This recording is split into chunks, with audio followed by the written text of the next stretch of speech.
وَمَن نُعَمِّرْهُ نُنَقِّصْهُ فِي الْخَلْقِ فَلَا يَعْقِلُونَ، اور جسے ہم بوڑھا کرتے ہیں اسے پیدائشی حالت کی طرف پھر الٹ دیتے ہیں، کیا پھر بھی وہ نہیں سمجھتے؟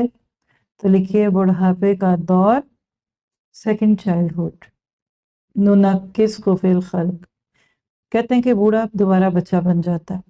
کئی گھروں میں جہاں بوڑھے ہوتے ہیں یہ خبریں ملتی ہیں کہ وہ کھلونوں والے کمرے میں جا کر کھلونوں سے کھیلنے لگ جاتے ہیں، یعنی اپنے پوتے پوتیوں کے کھلونوں سے کھیلتے ہیں۔ بچے اور بوڑھے کا تقابل جب انڈیپتھ کیا تھا تو بہت ڈیٹیل سے کروایا تھا، 2-4 باتیں آپ بھی لکھ لیں۔ بچہ بھی ڈیپینڈنٹ، بوڑھا بھی ڈیپینڈنٹ، دودھ ہی پیتا ہے بچہ۔ بڑھاپے میں بھی عموماً ایک ہی چیز جو آپ ہضم کر سکتے ہیں یا نگل سکتے ہیں وہ دودھ ہے۔ بچہ بھی جسم کی گندگی سے بعض دفعہ بے نیاز ہو جاتا ہے، یورینیٹ کر دیتا ہے بستر پہ، پیمپر لیک ہو جاتا ہے۔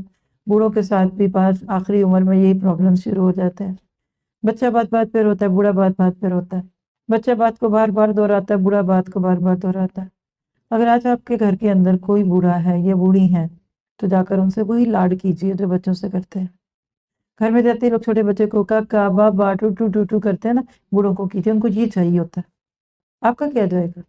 وہ ایک بار 10 دفعہ کہتے ہیں، آپ 20 دفعہ کہنے رہے۔ ایک میسج 6 دفعہ بھیجتے ہیں، انہیں کہ 8 دفعہ بھیجیں، آپ کا کیا جاتا ہے؟ 1 سیکنڈ لگتا ہے۔